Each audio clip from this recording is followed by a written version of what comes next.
नमस्कार दोस्तों, मैं हूं रोशन और आप देख रहे हैं जीके अफेयर्स यूट्यूब चैनल। दोस्तों, इस चैनल पे आपको प्रीवियस ईयर पेपर का डिस्कशन किया जाता है और यहाँ पर एक इंपॉर्टेंट सीरीज आप लोगों के लिए चलाई जा रही है इंडियन फ्रीडम स्ट्रगल के नाम से, जो कि ईपीएफओ के जो एपीएफसी एओ और ईओ का एग्ज़ाम में महत्वपूर्ण टॉपिक है। तो इसको जरूर आप लोग कवर करिए। कुल मिलाकर हम 8वां क्लास इसका ले रहे हैं।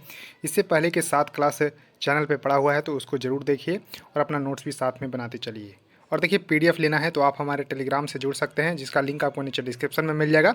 और कोई भी क्वेश्चन पेपर होता है तो आप gkfs25@gmail.com पे भेज सकते हैं, ताकि हम यहाँ पर इसको डिस्कस कर सकें। तो देखिए, क्वेश्चन नंबर 121 नंबर है कि कौन सा ईस्वी में अंग्रेजी ईस्ट इंडिया कंपनी ने भारत में एक शिक्षा प्रणाली पेश की, जिसे वुड के डिस्पैच के नाम से जाना जाता है। तो वुड डिस्पैच के नाम से जाना जाता है, तो इसको ज़रूर ध्यान रखिएगा। तो ये है आपको दोस्तों 1854 का। तो 1854 ईस्वी में जो है वुड डिस्पैच जो है लाया गया था, इसको ज़रूर ध्यान रखना है। तो वुड डिस्पैच का संबंध किससे है? तो शिक्षा से है। इसे जो है भारतीय शिक्षा का मैग्ना कार्टा भी कहा जाता है, इसको ज़रूर ध्यान रखिएगा। और 1854 ईस्वी में जो है गवर्नर जनरल लॉर्ड डलहौजी को जो है एक सुझाव पत्र भेजा गया था, वुड ने भेजा था, और इसको वुड का घोषणा पत्र या वुड डिस्पैच के नाम से जाना जाता है। तो इसको जरूर ध्यान रखिएगा। तो करेक्ट आंसर यहाँ पर सी होगा, 1854 इसका सही आंसर होगा। अब देखिए, नेक्स्ट क्वेश्चन है कि किसने जो है महात्मा गांधी और शिव प्रसाद गुप्त के साथ मिलकर 1921 में, ध्यान रखिएगा, 1921 ईस्वी में वाराणसी में क्या काशी विद्यापीठ की स्थापना की। तो ध्यान रखिएगा, किसने जो है महात्मा गांधी और शिव प्रसाद गुप्त के साथ मिलकर 1921 ईस्वी में वाराणसी में काशी विद्यापीठ की स्थापना की। तो भगवान दास इसका सही आंसर हो जाएगा, इसको ध्यान रखिएगा। तो महात्मा गांधी काशी विद्यापीठ वाराणसी उत्तर प्रदेश में स्थित एक विश्वविद्यालय है। 10 फरवरी 1921 को भगवान दास ने महात्मा गांधी और शिव प्रसाद गुप्त के साथ मिलकर काशी जो है विद्यापीठ की स्थापना की। इसे पहले जो है काशी विद्यापीठ के नाम से जाना जाता था। तो 1995 में महात्मा गांधी के सम्मान में इसका नाम जो है बदलकर महात्मा गांधी काशी विद्यापीठ जो है कर दिया गया है। तो इसको ज़रूर ध्यान रखिएगा कि भगवान दास ने जो है महात्मा गांधी और शिव प्रसाद गुप्त के साथ मिलकर, आपको ध्यान रखना है कि 10 फरवरी 1921 को काशी विद्यापीठ की स्थापना की। फिर महात्मा गांधी के यहाँ पर सम्मान में 1995 में क्या नाम कर दिया गया? महात्मा गांधी काशी विद्यापीठ इसको कर दिया गया है। तो करेक्ट आंसर यहाँ पर बी सही होगा। अब देखिए, क्वेश्चन है कि बनारस हिंदू विश्वविद्यालय की स्थापना कब की गई थी। तो देखिए, आपको यहाँ पर थोड़ा सा ध्यान रखना है कि लॉर्ड हार्डिंग द्वितीय, जो कि 1910 से लेकर 1916 के कार्यकाल में पंडित मदन मोहन मालवीय ने 1916 ईस्वी में बनारस हिंदू विश्वविद्यालय की स्थापना की। तो ध्यान रखिएगा, करेक्ट आंसर यहाँ पर बी सही होगा। 1916 में किसने किया था? तो मदन मोहन मालवीय ने 1916 में बनारस हिंदू विश्वविद्यालय की स्थापना की। और यहीं पर जो है महात्मा गांधी का जो है यहाँ पर पहला अपीयरेंस हुआ था साउथ अफ्रीका से लौटने के बाद। 1915 में लौट कर आए थे, 1916 में यहाँ पर पब्लिक अपीयरेंस हुई थी। 1916 में जब इसके उद्घाटन समारोह में जो है महात्मा गांधी सम्मिलित हुए थे। फिर 1917 में जो है चंपारण सत्याग्रह में उन्होंने जो है सक्रिय रूप से भाग लिया था। तो इसको जरूर ध्यान रखिए। और देखिए, जब इस समय जो है गवर्नर यहाँ पर जनरल कौन थे? तो लॉर्ड हार्डिंग थे। तो इसको जरूर ध्यान रखना है। देखिए, क्वेश्चन है कि 1875 ईस्वी में मोहम्मद एंग्लो ओरिएंटल कॉलेज की स्थापना किसने की, जो बाद में अलीगढ़ मुस्लिम विश्वविद्यालय बन गया। तो देखिए, 1875 ईस्वी में स्थापना हुआ था मोहम्मद एंग्लो ओरिएंटल कॉलेज के रूप में। ध्यान रखिएगा, मोहम्मद एंग्लो ओरिएंटल कॉलेज के रूप में इसकी स्थापना की गई थी सैयद अहमद खान के द्वारा। तो सर सैयद अहमद खान के द्वारा जो है 1875 ईस्वी में स्थापना की। बाद में जो है इसको, जो बाद में अलीगढ़ मुस्लिम विश्वविद्यालय 1920 में जो है अलीगढ़ जो है मुस्लिम विश्वविद्यालय जो है कर दिया गया। तो इसको ज़रूर ध्यान रखना है। और सर सैयद अहमद खान का जन्म जो है 1817 में दिल्ली में हुआ था, इसको ध्यान रखना है। और इन्होंने 1857 के विद्रोह के कारणों को स्पष्ट करने के लिए the college of the Indian revolt जो है नामक की पुस्तक भी इन्होंने लिखा है। तो इसको जरूर ध्यान रखना है। अब देखिए, क्वेश्चन है कि भारत में शिक्षा की प्रगति की समीक्षा हेतु विलियम हंटर समिति जो है का गठन किस वर्ष किया गया था। तो सिंपल सा है, किस लिए? तो भारत में शिक्षा की कैसी प्रगति चल रही है उसकी जांच परख करने के लिए विलियम हंटर समिति बनाया गया था 1882 में। तो 1882 ईस्वी में इसको जरूर ध्यान रखना है।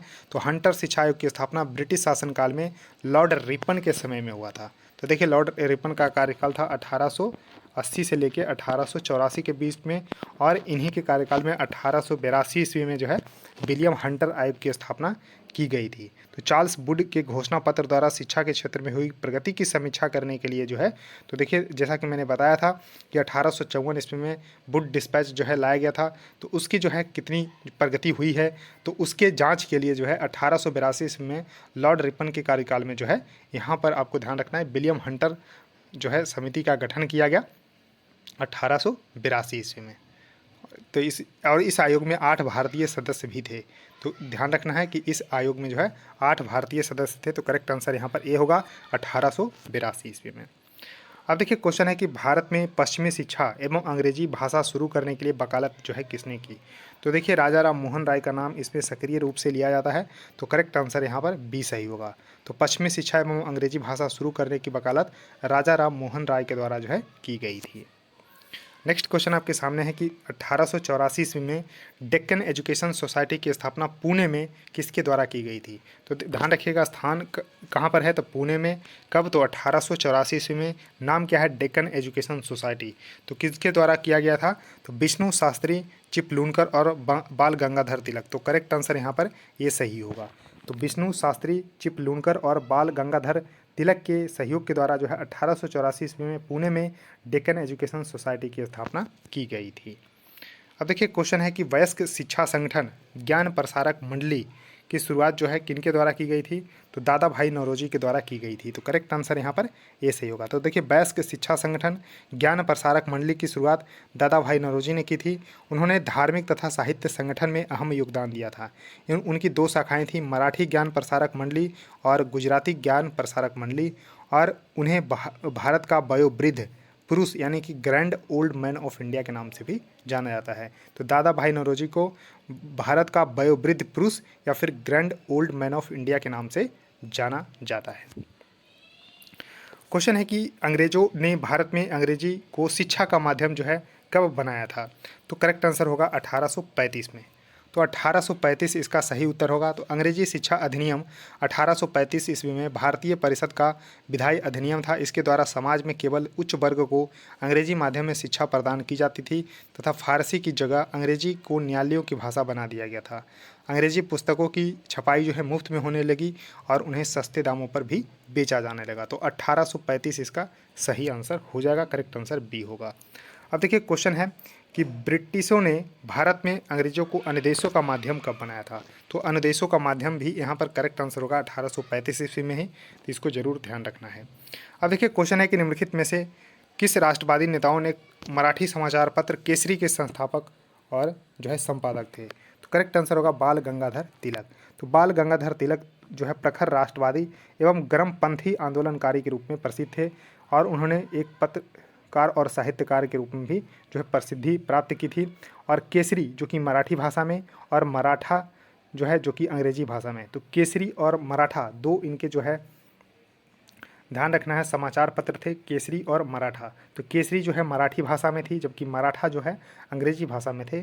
पत्रिका का प्रकाशन पुणे में होता था और इसके संस्थापक और जो है संपादक थे बाल गंगाधर तिलक। तो करेक्ट आंसर यहाँ पर ए सही होगा।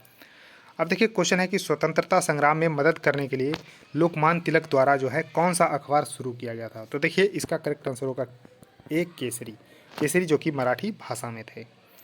अब देखिए क्वेश्चन है कि अंग्रेजी समाचार पत्र मराठा के संस्थापक। तो देखिए जैसा कि मैंने बताया था कि केसरी जो है मराठी भाषा में जबकि मराठा जो है अंग्रेजी भाषा के समाचार पत्र थे जो कि यहाँ पर ध्यान रखना है बाल गंगाधर तिलक के द्वारा जो है शुरू किए गए थे। तो करेक्ट आंसर यहाँ पर होगा बाल गंगाधर तिलक, आंसर डी। अब देखिए क्वेश्चन है कि भारत में देसी भाषा प्रेस अधिनियम, देसी भाषा प्रेस अधिनियम जो कि लाया गया था, इसको इंग्लिश में बोलते हैं वर्नाकुलर प्रेस एक्ट, जो है किसने पेश किया था। तो करेक्ट आंसर होगा सी, लॉर्ड लिट्टन के द्वारा। तो लॉर्ड लिट्टन इसका जो है सही उत्तर हो जाएगा। इसको जरूर ध्यान रखना है। तो इसको जो है आपको करेक्ट आंसर होगा सी। तो C is the right answer for this question. तो भारत में देसी भाषा प्रेस अधिनियम, जिसको वर्नाकुलर प्रेस एक्ट जो है लॉर्ड लिटन ने प्रस्तुत किया था 1878 में। कब? तो 1878 में प्रस्तुत किया था, इसको जरूर ध्यान रखना है। लॉर्ड लिटन ने वर्नाकुलर प्रेस एक्ट पारित करके भारतीय समाचार पत्रों पर कठोर प्रतिबंध लगा दिए। इस कानून में यह प्रावधान था कि अगर किसी अखबार में कोई आपत्तिजनक चीज़ छपती है तो सरकार उसकी प्रिंटिंग प्रेस सहित सारी संपत्ति जो है जब्त कर लेगी। ऐसा इसलिए किया गया था क्योंकि जो है अंग्रेज़ों को जो है लोकल भाषाएं समझ में नहीं आती थी, और जो भारतीय आंदोलनकारी थे वो वर्नाकुलर जो है यानी कि लोकल लैंग्वेज में समाचार पत्र छापकर जो है अपना जो है संदेश पहुंचाते थे एक दूसरे क्रांतिकारी तक। तो उस तरह से जो है अंग्रेज समझते थे कि हम इसको अगर बैन कर देंगे, यानी कि देखिए इनका कहना था कि कोई आपत्तिजनक चीज़ अगर छपती है तो सरकार उसकी सारी संपत्ति जो है जब्त कर लेगी, प्रिंटिंग प्रेस सहित। तो इसको जरूर ध्यान रखना है। तो लॉर्ड लिटन जो है 1878 ईस्वी में जो है इसको लाया था, vernacular press act, Lord Lytton. इसका सही आंसर सी होगा। क्वेश्चन है कि राजा राम मोहन राय ने किस बंगाली अखबार की स्थापना की तथा उसके संपादन भी किया? तो देखिए बंगाली अखबार है और किनके द्वारा शुरू किया गया था? तो राजा राम मोहन राय के द्वारा, जो कि संवाद कौमुदी इसका जो है सही उत्तर हो जाएगा। तो 1821 ईस्वी में, कब? तो ध्यान रखना है 1821 ईस्वी में राजा राम मोहन राय ने बंगाली अखबार संवाद कौमुदी नामक पत्रिका का प्रकाशन किया।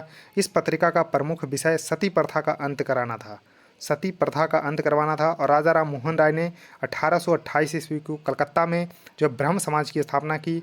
तो इसको भी ध्यान रखना है। ब्रह्म समाज का प्रारंभिक नाम था ब्रह्म सभा। तो ब्रह्म सभा ही आगे चलकर जो है ब्रह्म समाज बना, जिसको जो है स्थापना 1828 में किया गया था। और 1829 में, जैसा कि आपको पता होगा, कि सती प्रथा का भी अंत किया गया था। तो यहाँ पर आपको जरूर ध्यान रखना है। तो संवाद कौमुदी यहाँ पर बंगाली अखबार था, जो कि राजा राम मोहन राय के द्वारा जो है शुरू किया गया था। अब देखिए क्वेश्चन है कि भारत का पहला प्रमुख समाचार पत्र था बंगाल गजट। तो इसको किस वर्ष जो है शुरू किया गया था? तो करेक्ट आंसर होगा ए, 1780 ईस्वी में। तो बंगाल गजट भारत में प्रकाशित होने वाला प्रथम समाचार पत्र था, जिसका प्रकाशन 1780 ईस्वी में जेम्स ऑगस्टस हिक्की ने किया था। जेम्स ऑगस्टस हिक्की यानी कि जे.ए. हिक्की ने किया था, इसको जरूर ध्यान रखना है। यह एक अंग्रेजी साप्ताहिक समाचार पत्र था और जिसका प्रकाशन जो है कोलकाता से शुरू हुआ था। तो देखिए यहाँ पर एक जरूर बात ध्यान रखना है कि 1780 ईस्वी में जेम्स ऑगस्टस हिक्की ने जो है भारत का पहला समाचार पत्र जो है शुरू किया गया था, जो कि अंग्रेजी भाषा में था। कौन सा भाषा में था? अंग्रेजी भाषा में। और ये था साप्ताहिक समाचार पत्र, साप्ताहिक समाचार पत्र था, और इसको जो है कोलकाता से शुरू किया गया था। अब नेक्स्ट क्वेश्चन आपके सामने है कि भारत में पहला अखबार किसने शुरू किया गया था? तो देखिए जेम्स हिक्की के द्वारा शुरू किया गया था 1780 ईस्वी में बंगाल गजट को।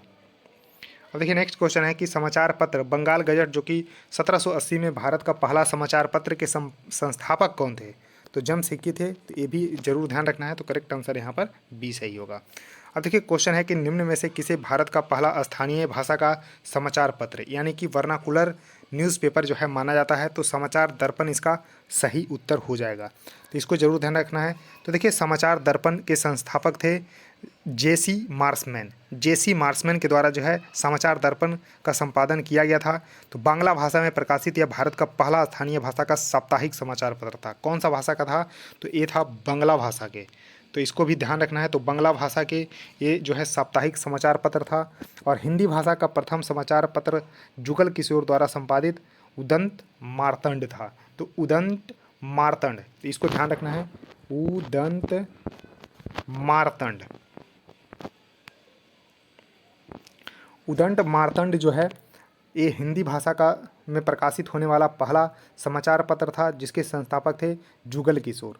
और देखिए मद्रास कुरियर के संस्थापक थे ह्यूग बॉयड तथा प्रकाशक थे रिचर्ड जॉनसन। तो इसको जरूर ध्यान रखना है। तो इसको मैंने बता दिया है, इसको जरूर ध्यान रख लीजिएगा। अब देखिए नेक्स्ट क्वेश्चन है कि निम्नलिखित में से कौन सी क्रांतिकारी पत्रिका विदेश में प्रकाशित नहीं हुई थी? तो देखिए यहाँ पर आपको जरूर ध्यान रखना है। तो देखिए तलवार जो है बर्लिन में प्रकाशित हुआ था और जिसके संस्थापक थे वीरेंद्रनाथ चट्टोपाध्याय। तो देखिए तलवार तो बर्लिन में प्रकाशित हुई, जो कि जर्मनी में है, और इसके संस्थापक थे वीरेंद्रनाथ चट्टोपाध्याय। युगांतर जो है ये था आपको कोलकाता में प्रकाशित हुआ था और वीरेंद्र कुमार घोष के द्वारा जो है इसको जो है प्रकाशित किया गया था।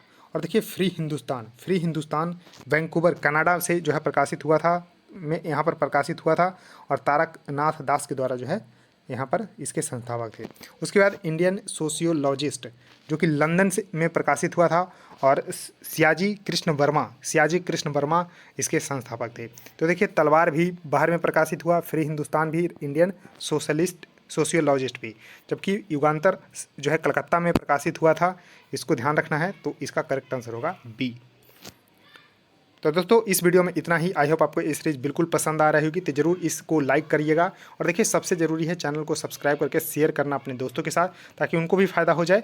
तो दोस्तों अपना नोट्स भी बनाते रहिए साथ में। सो थैंक यू दोस्तों, इस वीडियो में इतना ही। धन्यवाद।